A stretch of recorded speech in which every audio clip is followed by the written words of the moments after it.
दोस्तों, मैं हूं मजहर शेख और आप देख रहे हैं अशरफी चैनल का खास प्रोग्राम खास मुलाकात।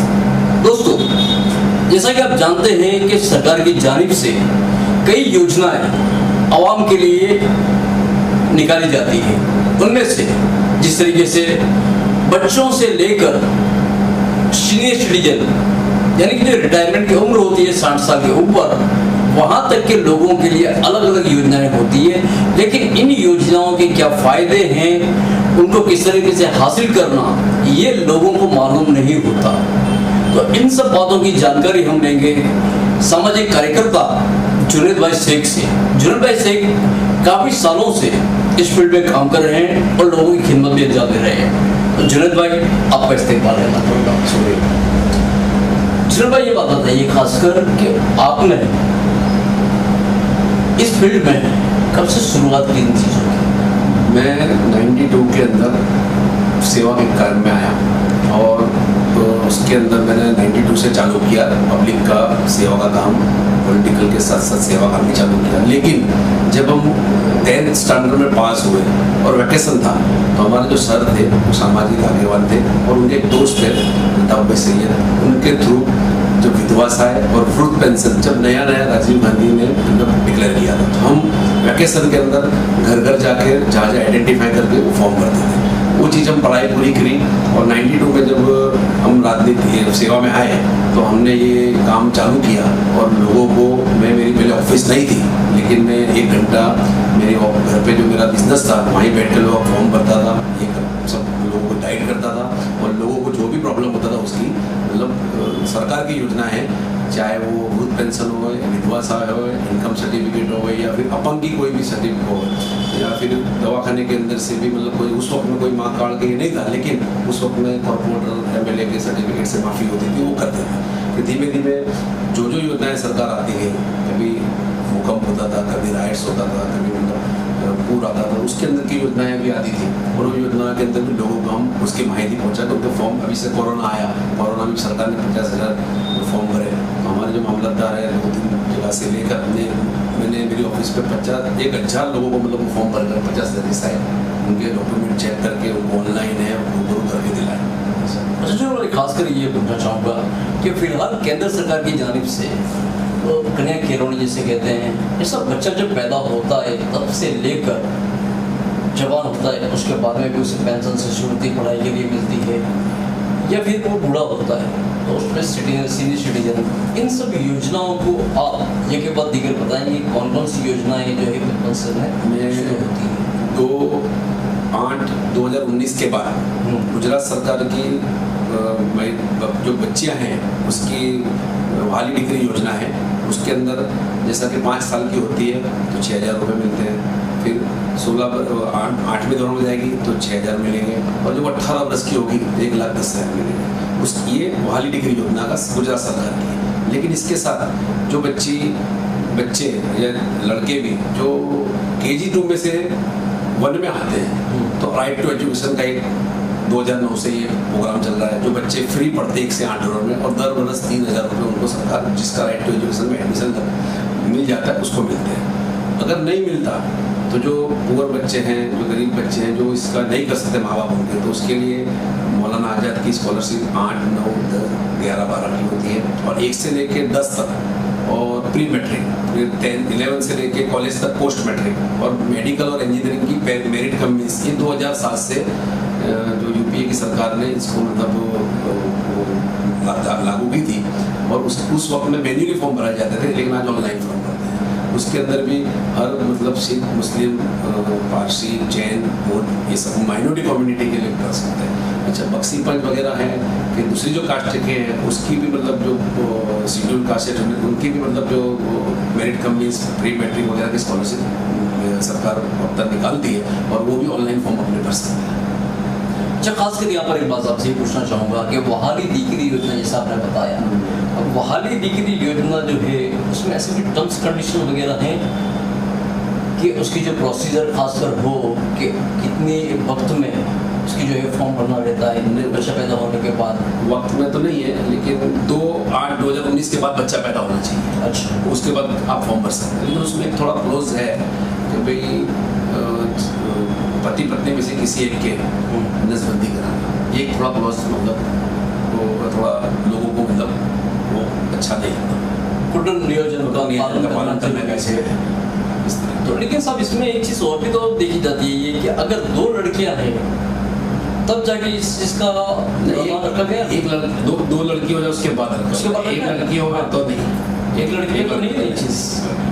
तो अगर ये जो योजना है इसका फॉर्म भरने के लिए जैसी लड़की पैदा होती है उसके 1 साल के अंदर ही वहाँ पर रजिस्ट्रेशन कराना पड़ता है, उनका फॉर्म रखा होता है। और ज़्यादातर वो आंगनवाड़ी वाली जो बहनें होती है वही फॉर्म घर पे जैसे बच्चा पैदा होता है तो आंगनवाड़ी वाले जो लड़कियाँ और जो वर्कर होते हैं वो पोलियो के लिए सबके लिए घर घर आते हैं, तो उनको पता ही होता है, उनके पास लिस्ट होता है, तो वो लोग ही ज़्यादातर फॉर्म भरते हैं। लेकिन कोई किसी को माहिती नहीं होती तो आंगनवाड़ी वाली और जो होती है तो हमारे ऑफिस में भेज देती है और ऑफिस में भी हम लोगों को फॉर्म फिलअप करके उसका जो होता है वो करके देते हैं। यानी जुनेद भाई ये कहने का मतलब ये है कि अगर लड़की पैदा होती है तो लड़की को जो है वो सरकार की जानिब से जब वो स्कूल में बैठती है तब कितने रुपये 5,000 रुपये दिए जाते हैं और उसके बाद जब वो 9 बरस की 9वीं दौरान में 6,000 मिलेंगे। हाँ 9वीं क्लास में आती है तो 6,000 मिलते हैं और उसकी शादी के वक्त 21 साल की होगी तो 1,10,000।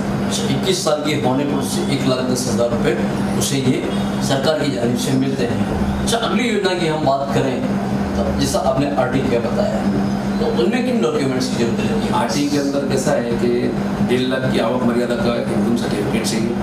बच्चा KG2 में से फर्स्ट में जब 5 से 7 वर्ष के बीच के अंदर उसकी उम्र होनी चाहिए, उसका बर्थ सर्टिफिकेट है, माँ बाप का आधार कार्ड है, बच्चे का आधार कार्ड है और बैंक की पासबुक चाहिए। और उसके अंदर कैसा है कि भाई अपंग है, सैनिक का बच्चा है, अभी कोरोना था तो कोरोना ग्रस्त बच्चे थे, फिर दलित है, वो आदिवासी है, पक्षी पंच है, BPL है, आंगनवाड़ी वाले, इसको मतलब ये 13 कैटेगरी होती है, जनरल है और EWS जो इकोनॉमिक वीकर क्लास है जिसका ऊपर सर्टिफिकेट होता है। तो ये 13 कैटेगरी के अंदर सरकार मतलब स्कूल के अंदर जो स्कूल के अंदर जो कैटेगरी के बच्चे मतलब फॉर्म भरते हैं फिर उसमें जो भी जगह होती है उसके अंदर वो 25% के ऊपर वो एडमिशन देते हैं। जैसे 100 सीट है पहले फर्स्ट हो तो 25 सीटें मिलेगी, तो उसमें कैटेगरी 1 to 13 होगी। अच्छा इसमें सरकार की जानिब से इसी ये है कि सपोज कोई बच्चा किसी एक स्कूल में पर्टिकुलर पढ़ता है और उसी का नाम इसमें कोई 5-7 नाम भरने के रहते हैं, ऐसा बच्चा 5 भरो 7 भरो 10 जितना ज़्यादा भरोगे आपकी 1 से 6 किलोमीटर की टेरिटरी के अंदर होता है। 6 किलोमीटर की बात आपको नहीं देखी तो उसमें जाएगी तो गरीब बच्चा वो अफोर्ड नहीं कर सकेगा, उसका ट्रांसपोर्टेशन वगैरह ये तो उसका 3,000 रुपये सरकार भी देती है। अच्छा सरकार जो 3,000 ही देती है, बुक्स है, बूट है, मतलब जो लाने के शौक से लाने के लिए 3,000 वो भी मतलब अभी मांग की है कि भाई स्कूल के 10,000 रुपये थे उसको 12,500 कर दिए, लेकिन 3,000 के 4,000 करने के हैं, लेकिन इस साल होने वाले थे लेकिन अभी तक ये नहीं हुए। जी एडमिशन जो होता है ये ड्रॉ सिस्टम से ये ड्रॉ सिस्टम होता है सेंट्रली, मतलब जो ऑल गुजरात की और अहमदाबाद की जैसे स्कूलें होती है उसकी सब लिस्ट बनता है, उसका मेरिट लिस्ट मेडिकल इंजीनियरिंग के सब बनता है इस तरीके, उसके अंदर कौन से क्राइटेरिया में कितने लोगों ने फॉर्म भरा और कौन सी स्कूल में कौन से लोगों ने भरा तो उसका ड्रॉ सिस्टम से बनता है। और उसके अंदर बाकायदा 1 राउंड 2 राउंड 3 राउंड 4 राउंड तक मतलब लोग मतलब होता है उसके अंदर एडमिशन हो जाता है। अच्छा एक चीज़ अपने यहाँ और बात करें कि खासकर जिस तरीके से अभी रावटी स्कूल है और बाकरी की कोर्ट स्कूल है, ऐसी कई स्कूलें शुरू की है और गवर्नमेंट की जानिब से भी इंग्लिश मीडियम की जो स्कूलें शुरू की है, तो म्यूनसिपलिटी की जो स्कूलें हैं उनमें पढ़ने वाले बच्चों को क्या बेनिफिट? म्यूनसिपलिटी स्कूल के अंदर बच्चे अभी बहुत जैसे रावटी स्कूल का अपने बजट देंगे जमालपुर में भी इस तरह वो स्कूल में एटमोसफियर भी अच्छा है। अभी जो टीचर्स हैं तो जो मेहनत भी करती हैं और सामने जो गुजराती मीडियम इंग्लिश मीडियम की स्कूलें हैं तो टीचर्स वगैरह BEd है, PTC और M.Ed करेली टीचर्स होती हैं। तो बाकायदा जो प्राइवेट स्कूल के अंदर जो 1 से 7 के अंदर जो टीचर्स होती है वो बाकायदा उसमें कोई 12th पास है, BCom पास है, उसको क्वालिफाइड है, लेकिन इसके अंदर क्वालिफाइड होते हैं। और म्यूनसिपल स्कूल की जो स्कूल होती है बहुत बड़े कमरे वगैरह भी होते हैं और अच्छा पढ़ाई होती है। जो माँ बाप कोई अफोर्ड नहीं कर सकते आज के ज़माने के अंदर ही कोरोना के जाने के बाद, तो मैं तो उनको ये एडवाइस देता हूँ कि RT में भरो, RT में नहीं होता तो म्यूनसिपल कॉर्पोरेशन में ले लो। म्यूनसिपल कॉर्पोरेशन गुजराती मीडियम की जो स्कूल हैं वो बाकायदा बहुत अच्छी रीत से मतलब चलती है। इंग्लिश मीडियम में मेहनत करते हैं, उर्दू में भी है, लेकिन उर्दू मीडियम के अंदर क्या लोग बच्चे नहीं जाते हैं और गुजराती मीडियम में ज़्यादा जाने की वो होता है कि बच्चे पढ़ते हैं और पढ़ के मतलब 8 के बाद 9th में दूसरी जो स्कूलें हैं अब उसमें जाते हैं और आगे भी पढ़ते हैं। अच्छा गुजराती मीडियम में जो पढ़ने वाले बच्चे हैं उनको जैसा कि कुछ स्कूल की जानिब से कुछ पैसे वगैरह साइकिल वगैरह दिए जाते हैं? इसमें म्यूनसिपल कॉर्पोरेशन की जो स्कूल होती है तो वो प्रिंसिपली मतलब बाकायदा पत्थर बनाकर भेज देते हैं। 1100 रुपये की स्कॉलरशिप आ जाती है। अच्छा। और बाकायदा जो मंथली नहीं साल की एक साल वहाँ तो मतलब नोटबुक चौपड़ी होती है फ्री मिलती है, यूनिफॉर्म भी मिलता है, तो कोई होता है 1100 रुपये मिलता है। और बाकायदा जो लड़की होती है या तो वो 8 स्टैंडर्ड में आती है, उसके बाद उसकी जरूरत तो फिर प्राइवेट स्कूलों के अंदर भी उसकी स्कीम आती है और वो फॉर्म भरते तो स्कूलों को इंदर साइकिल वगैरह बच्ची को मिलती है। साइकिल मिलती है लड़की को बराबर 8वीं में आने के बाद। अच्छा, अब खासकर हम स्कूल में बात करें कि जैसा मौलाना आज़ाद अपना स्कॉलरशिप की बात की, इसी तरीके से पहले राज्य सरकार और केंद्र सरकार की जानिब से जो स्कॉलरशिप दी जाती थी अभी भी दी जाती है। जो ये माइनॉरिटी स्कॉलरशिप है वो 25% राज्य सरकार देती है और 75% केंद्र सरकार देती है।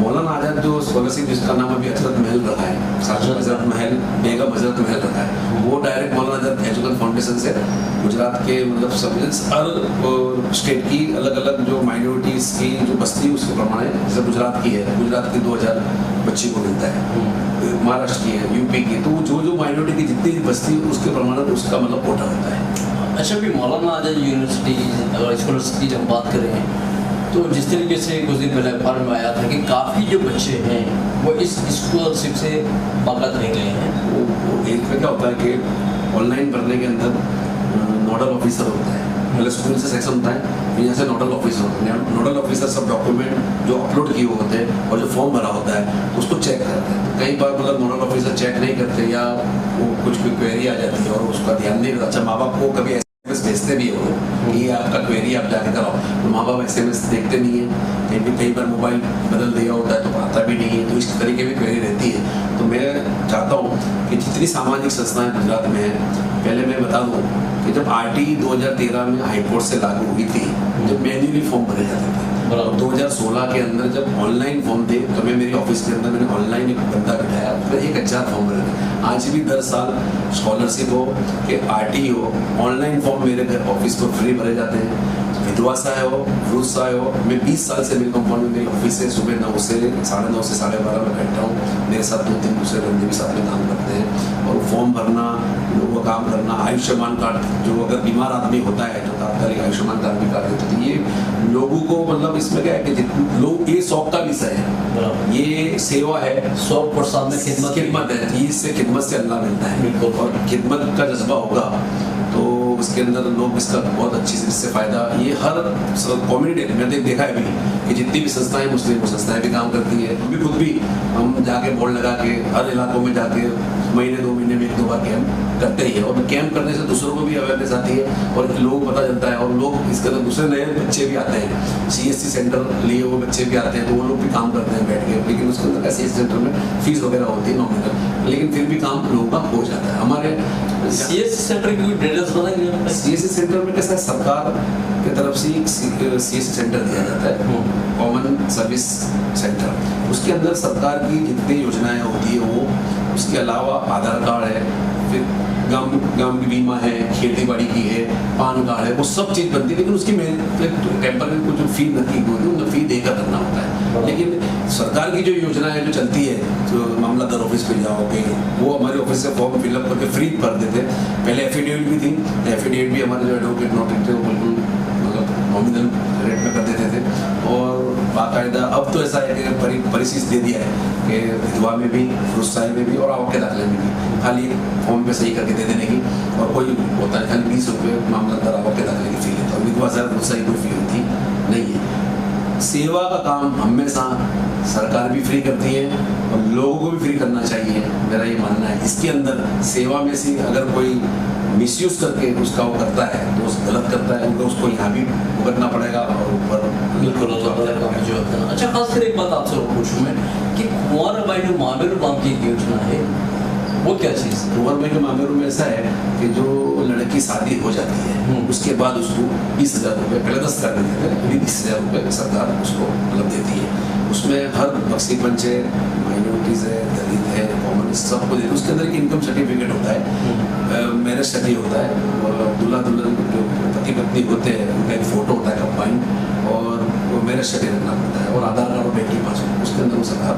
और उसमें भी था कि शादी हो जाती है 1 साल के अंदर आप कर दो तो उसको आपको 20,000 यानी माइनॉरिटी के लिए भी हाँ, इसमें इंटरेस्ट है इसका। पर्टिकुलर ऐसा नहीं है। ओबीसी या सब कम्युनिटी के लिए उसमें इनकम सर्टिफिकेट की नहीं है कभी 1.5 लाख की इनकम से ज़्यादा नहीं। अब कोई इनकम 3 लाख हो 2 लाख हो तो उसमें अपने नहीं कर सकते। तो ये एक वर्ड भाई ने मामेरू जो बताया जिस तरीके से जुनेद भाई ने कि ये योजना भी बहुत अच्छी है कि अगर शादी हो जाने के बाद अगर 1 साल में हम ये डॉक्यूमेंट्स के साथ में अगर फॉर्म भरते हैं तो 20,000 रुपये 10,000 से लेकर 20,000 रुपये जो हैं वो लड़की को मिलते हैं, उसकी ज़िंदगी में किसी भी जरूरत पर वो काम आ सकते हैं।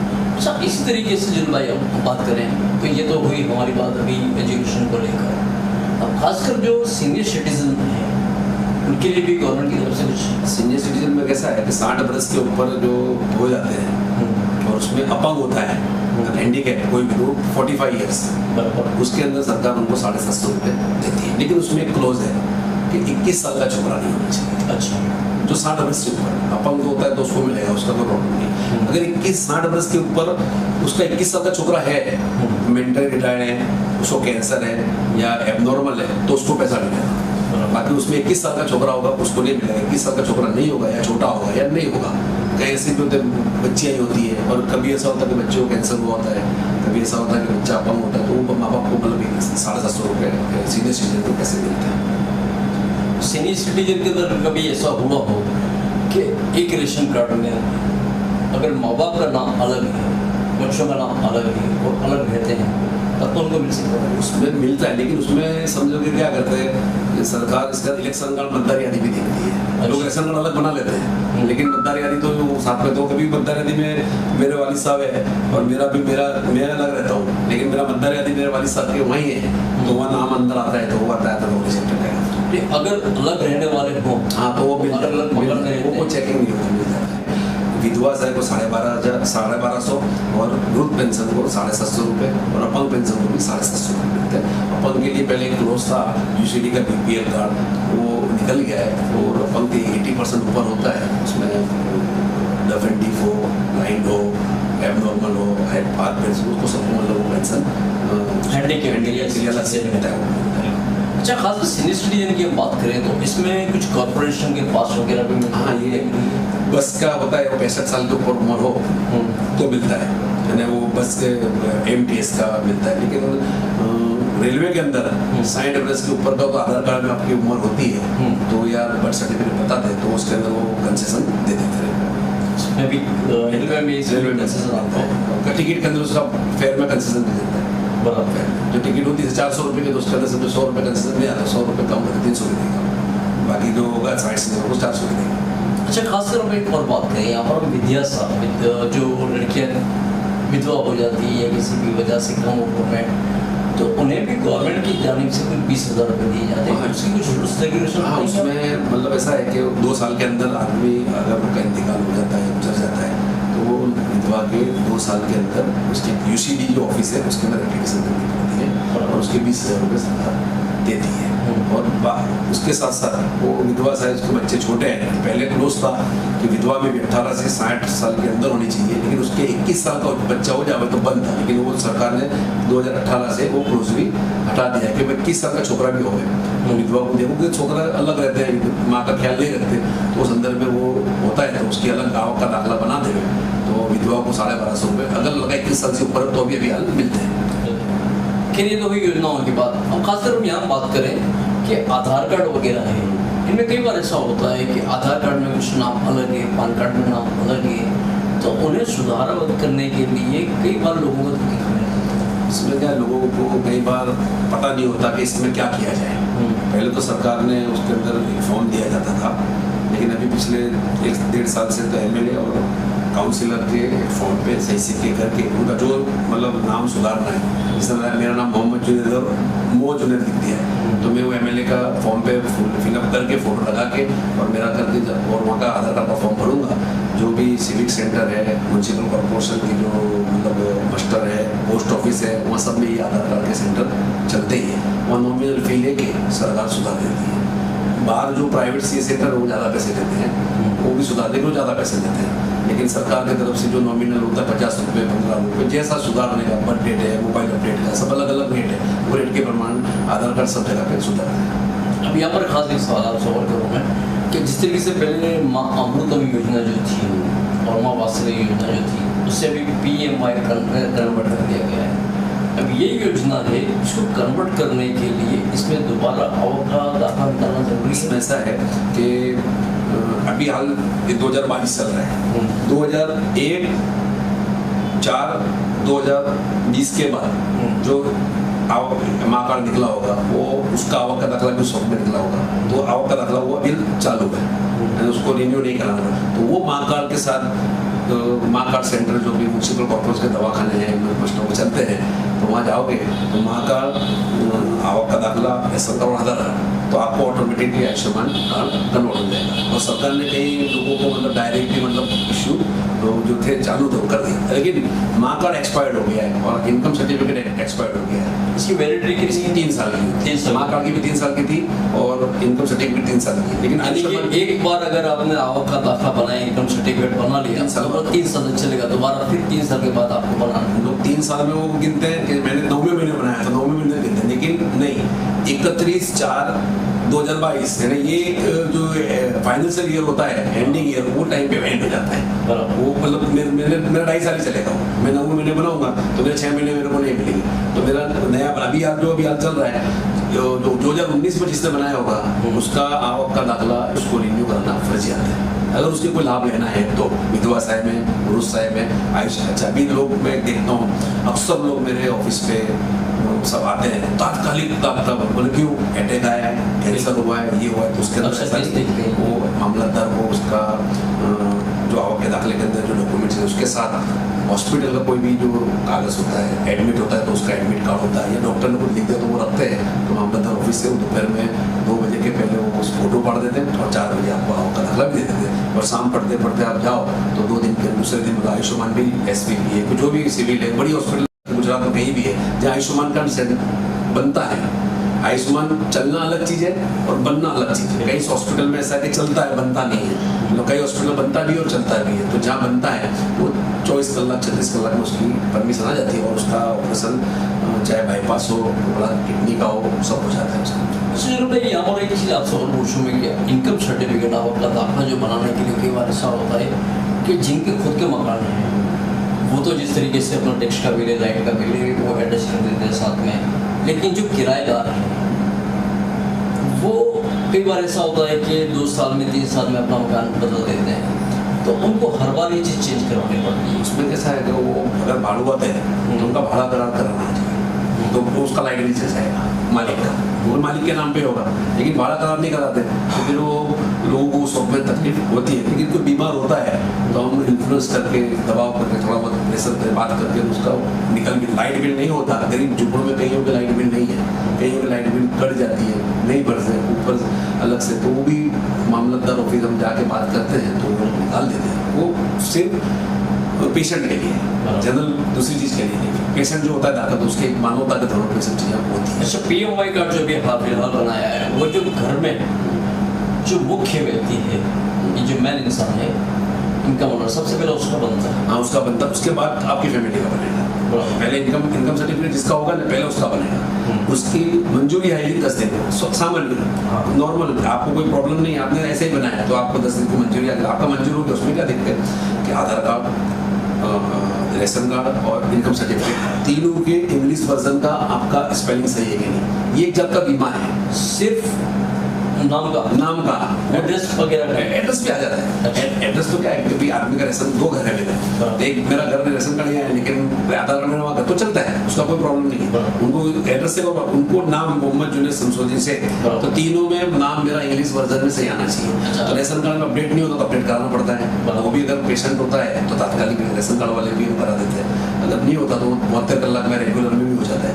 आप रेगुलर जो होता है उसका 72 आवर्स में आप खाली रेशन कार्ड के ऑफिस में जाकर देते हैं ना, कोई आदमी को बंदे को आपके साथ देते हैं कि वो ऑफिसर कर देते हैं 72 कलाक में चढ़ी, तो जाके देखे थे आयुष्मान कार्ड जो सेंटर था उसके ऊपर उसका नाम आ जाता है, उसका आयुष्मान कार्ड। अच्छा, यानी यहाँ पर एक जानकारी हमको और मिली इसमें कि जब भी अब अगर हम नया बच्चों का जैसा कि आधार कार्ड या कुछ भी बनाते हैं तो खासकर हमें कंप्यूटर पर देखना चाहिए कि स्पेलिंग में कोई मिस्टेक नहीं है। गुजराती और इंग्लिश दोनों में, गुजरात इंग्लिश दोनों में खासकर देखना चाहिए कि स्पेलिंग में कोई मिस्टेक नहीं, ताकि आने वाले दिनों में अगर आपको इस चीज़ है तो वहाँ पर आपको किसी तकलीफ का सामना करना है। पहली बात तो मैं सब लोगों को एक अपील करूंगा कि बच्चा आपका जब पैदा होता है ना, वो हॉस्पिटल के अंदर ही डॉक्टर जो उसके अंदर होता है तो उसी के अंदर आप लिख कर देते मेरा नाम ये है, मेरी दीदी का नाम ये है। बच्चे का नाम तो सब पढ़ता नहीं है, वहाँ से ही मतलब आप चालू करेंगे तो आपकी डॉक्यूमेंट्री सही है। जन्म के दाखिले से ही स्कूल में आता है, स्कूल जन्म का दाखिला आएगा उससे ही मतलब आधार कार्ड बनेगा। आधार कार्ड तो अभी आया है लेकिन उसके बाद school leave certificate, election card, तो डॉक्यूमेंट्री जो है वो जन्म के दाखिले से चालू होती है। जो बर्थ सर्टिफिकेट है वो माँ बाप अगर जीवन रख के उसका बराबर नाम लिखे तो डॉक्टर को दे, जो म्यूनसिपल दवाखाने में आपको पूछा भी जाता है, ऐसा नहीं है, डॉक्टर पूछते भी है और बाकायदा सर्टिफिकेट है। तो आपको नहीं आता मतलब कि कोई पढ़ा लिखा नहीं है तो आपके फैमिली में, आपके रिश्तेदार में, आपके आजू बाजू में कोई भी हो उसको ले जाकर स्पेलिंग बराबर लिखा गुजराती हो इंग्लिश करके ना आप तो या कागज पे लिख के लेकर जाकर बताओ तो वो कर देगा। अर्जुन भाई एक बात और बताइए खासकर यहाँ पर कि जिस तरीके से सेवा सेतु जो कार्यक्रम सरकार की तरफ से चलाया जाता है इसकी मालूमात दीजिए। सेवा सेतु क्या होता है कि सरकार कलेक्टर की तरफ से हर वार्ड में दर 3-4-6 महीने को होता है, कभी इनकम सर्टिफिकेट है, गुस्सा है, तो वो मामलतदार ऑफिस की जगह, जैसा कि शाहपुर रोड में है तो शाहपुर की म्यूनसिपल कॉर्पोरेशन ने मस्टर कर दिया, जमालपुर में जमालपुर मस्टर हो गया, वो दर 6 महीने में सरकार ये देती है और उस वक्त में लोग मतलब डॉक्यूमेंट लेके फॉर्म भी अवेलेबल होते हैं और वहीं उसको मतलब डॉक्यूमेंट लेके दे देते हैं और उसके जो भी होता है उसकी क्वेरी भी वही सॉल्व हो जाती है और आवक का दाखिला भी बन जाता है और उसको मतलब अभी जैसा कि फ्रूट्स आएगा भरा तो वहाँ दे दिया आपने फॉर्म फिलअप करके तो आपकी फिर मंजूर होकर 2 महीने लगते हैं, विधवा में 3 महीने लगते हैं, वो आपको मतलब मिल जाएगा। जैसे इनकम सर्टिफिकेट है, पेशेंट है तो 2 घंटे 3 घंटे मिल जाएगा, लेकिन अगर सिंपल है नॉर्मल कराना तो 8 दिन में मिलेगा। तो सेवा सेतु कार्यक्रम जिस जगह पर रखा जाता है वहाँ पर आधार कार्ड का सुधारा, हाँ वो भी होता है और रेशन कार्ड का सुधारा भी आता है, ये सभी चीजें एक ही जगह पर हो जाती है और लोगों को धक्के खाने खाली इतना है कि कभी सेवा सेतु पूरा हो गया आपका हो जाता है तो कभी लेने के लिए वो खुद जोनल ऑफिस पे आपको मतलब बाद में बुला रहे हैं, आपको सुधारा कर देंगे, लेकिन आपको जो हार्ड कॉपी लेने के लिए होता है ना वो भी आपको जोनल ऑफिस के बाद बुलाते हैं। बराबर। अच्छा खासकर एक बात और इसमें कि पहले जिस तरीके से देखा जाता था कि रेशन कार्ड में सिर्फ गुजराती में नाम लिखे जाते थे, लेकिन जब PMY कार्ड की जब बात आती है तो वहाँ पर खासकर इंग्लिश में वो कोशिश इसमें कैसा है कि ये माँ अमृतम योजना जो चालू हुई 2013-14 के बाद, पहले ये 2009 के अंदर ऑल इंडिया के अंदर 30,000 करोड़ का एक पैकेज था, गुलाम नबी आज़ाद जी मिनिस्टर थे, उसके हेड मिनिस्टर, तो अब के हर सरकार ने उसको लागू किया लेकिन गुजरात सरकार ने लागू नहीं किया। अच्छा। उसके बाद जो MLA है उन्होंने विधानसभा में इसकी बात रखी 1 बरस पर, फिर उन्होंने 50% करा, फिर उन्होंने जो उस वक्त के मुख्यमंत्री थे आनंदीबेन, उन्होंने 50% करने के बाद दूसरे साल खाली माँ मुख्यमंत्री अमृतम जिसको BPL UCD में नाम है उसी को लाभ मिले, बराबर सामान्य लोगों को नहीं मिले। उसके 1 साल बाद माँ वात्सल्य कार्ड करा जो इनकम सर्टिफिकेट 1.5 लाख 4 लाख से उसके है, 4 लाख से नीचे जिसका होगा उसको मिलेगा। और फिर बाद में ये PMJY तो ये जो 2018 के बाद 2019 में जो दूसरी बार प्राइम मिनिस्टर ने ऑल इंडिया के अंदर वो भी मतलब उन्होंने ऐसे महीने मतलब MLA तो मेरे बताया था कोई भी काम होता था उनको बताते रहते, उन्होंने मतलब वो दिया था ये है तो के देश में, लेकिन पहले क्या था PMJY का 5 लाख अलग था और माँ वात्सल्य कार्ड का भी 5 लाख अलग था, तो 10 लाख पर पर्सन 5 लाख, आपकी फैमिली में 10 आदमी है 10 के 50 लाख रुपये मिलेगा। तो माँ वात्सल्य के 5 लाख का आपको लाभ मिलता था और आयुष्मान था तो भी मिलता था, लेकिन अभी सरकार ने दोनों को मर्ज करके एक ही कर दिया, अब कॉमन ही है। BPL कार्ड BPL आदि कुछ नहीं, इनकम सर्टिफिकेट, रेशन कार्ड और आधार कार्ड, तो PMJY का कार्ड बन जाएगा। अच्छा, PMY जो कार्ड बनता है तो उसमें कितने मेंबरान की उन्होंने खासकर मतलब आपके घर के सब कर सकते हैं, इसमें कुछ लिमिटेशन कोई लिमिटेशन नहीं, कोई वो पहले माँ कार्ड में माँ जो अमृतम कार्ड और माँ वात्सल्य कार्ड 5 था, लेकिन उसके बाद भी वो तकलीफ पड़ने लगी कि घर में 10 मेंबर है, प्रॉब्लम 5 का ले लिया बाकी का नहीं हुआ तो एक का नाम काटना पड़ता था, जिसको प्रॉब्लम होता उसका नाम उमेरना पड़ता था, लेकिन फिर भी सरकार ने कहा पहले 5 बना के दे दे, उसके बाद 2-3 नाम उमेर दे, फिर 2-3 नाम उमेर, तो 8-10 उसमें हो जाता है। लेकिन अब तो पीएमजे वो पर्सनल एक का एटीएम कार्ड कैसा होता है अपना खुद का, ऐसा पीएमजे आपका हो गया, आपकी बीवी का हो गया, आपके बच्चे का हो गया, सब अलग हो गया। इसमें जो मिल रहा है लाभ 5 लाख रुपए का, वो पर पर्सन या फैमिली? पर पर्सन। घर में 10 मेंबर है और उनको कुछ भी बीमारी होती है, उसमें ट्रांसप्लांट में नहीं चलता। किडनी ट्रांसप्लांट है, लीवर ट्रांसप्लांट है, हार्ट ट्रांसप्लांट है, उसमें ये कार्ड नहीं चलता। अच्छा, खासकर यहाँ पे मैं आखिरी एक सवाल आपसे ये पूछूंगा, फिर हम इस प्रोग्राम को इख्तिताम करते हैं कि माँ की पीएमआई जो कार्ड जो भी बनाया निकाला है, उसमें कौन कौन से बेनिफिट हॉस्पिटल की जानिब से दिए जाते हैं? हॉस्पिटल से कि आपको कोई अटैक आया, हार्ट अटैक आया, तो आपको जाने से लेकर एंजियोग्राफी से लेकर आपके ग्लूकोज छोड़ना है, कि भी आपको स्टेंट रखाना है, कि आपको बाईपास करानी है, वो टोटल फ्री होगा। और रिटर्न में जब आदमी घर जाएगा उसको 300 रुपये उसको किराया लग दिया जाएगा। अगर 5 लाख से ऊपर होगा, ये पहली बीमारी होगी, पहले एक जैसे कैंसर में है तो उसको ज़्यादा होता है, तो 5 लाख के बाद आपके भरना पड़ता है। 1 साल के 5 लाख, दूसरे साल दूसरे 5 लाख उसको रिन्यू मिल जाएगा। 1 साल के अंदर आपको समझो 10 लाख खर्चा हो गया, तो 5 लाख आपको आयुष्मान से मिलेगा और 5 लाख आपको भरना। अच्छा, सर्जरी के लिए भी ये का इस्तेमाल? सर्जरी के लिए बाईपास सर्जरी में बाईपास सर्जरी की बात तो जैसा कि हार्ट से कनेक्टेड है, लेकिन अगर जैसे किसी का बच्चादानी का ऑपरेशन होता है या फिर किसी का अपेंडिक्स का ऑपरेशन है, ऑर्थोपेडिक है, पथरी है, आँख कान नाक है, सबका आता है, पर उसमें उसकी हॉस्पिटल नक्की की हुई है। जैसे जीसीएस है, सिविल हॉस्पिटल है, बीएस है, ये सब जनरल हॉस्पिटल है, तो वहाँ सब चलता है। लेकिन अभी आप प्राइवेट हॉस्पिटल में जाओ तो कोई हॉस्पिटल ने सिर्फ हार्ट का लिया है, कोई हॉस्पिटल में ऑर्थोपेडिक का लिया है, कोई हॉस्पिटल में खाली किडनी का लिया है, कोई हॉस्पिटल में, तो वो उसकी आईडी लेते हैं। अब इसमें तकलीफ ये होती है कि जिस वक्त इंसान जब बीमार पड़ता है तो उस वक्त ऐसी अस्पताल को ढूंढना लोगों के लिए बहुत मुश्किल हो जाता है। तो सरकार की जानिब से ऐसा कोई लिस्ट वगैरह है कि जिसमें दिया हो?